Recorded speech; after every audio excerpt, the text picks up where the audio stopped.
We're back with Candid Kam Live and our dear friend Bruce from Galactic Advisors. Now, Bruce, I know a lot of people are using AI to improve their productivity, to get things done faster, but does it actually take away from us actually using our brain power and being intentional about learning? Is it Yeah, good? yeah, that's a great question. I mean, where do you go? Do you use it and start getting more stuff done?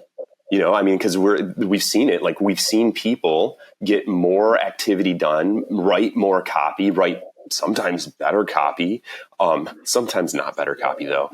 And also we've seen like our engineers using it to write scripts that they wouldn't be able to write on their own, or maybe troubleshoot something in a few minutes versus a few hours.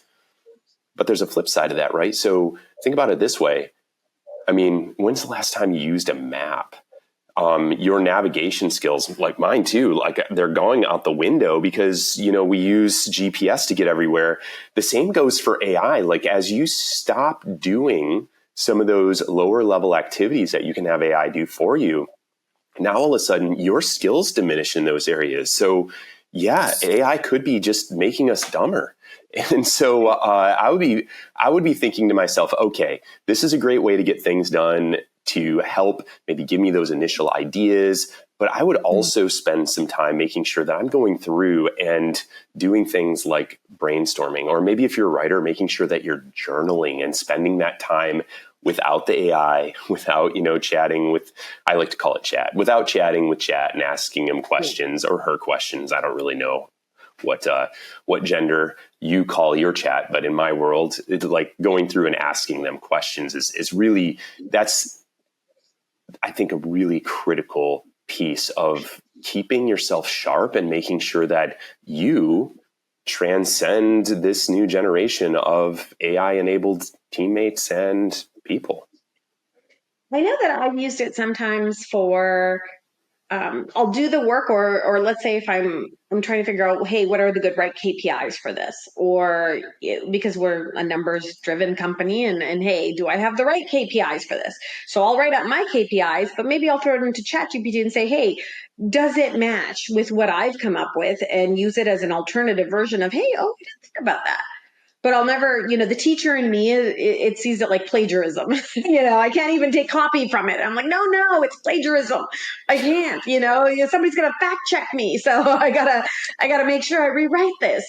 But it's sort of making sure that we're looking at options or alternatives to our own individual thinking, that we're not forgetting about using our thinking skills, Yeah, right? that's the key, I think. I think it's using your thinking skills and then using it as some alternates. And also,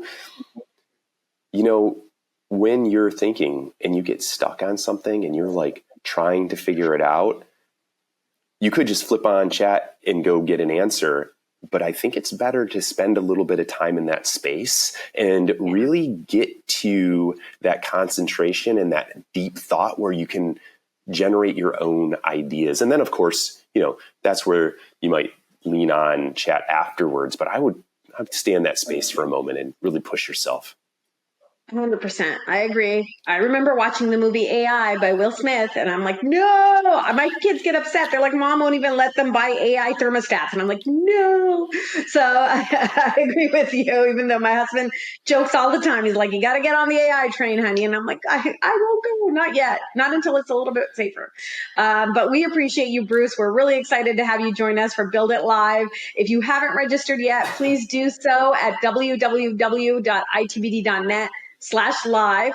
Build It Live is happening September 9th through the 11th in Orlando, Florida, and we look forward to seeing you there.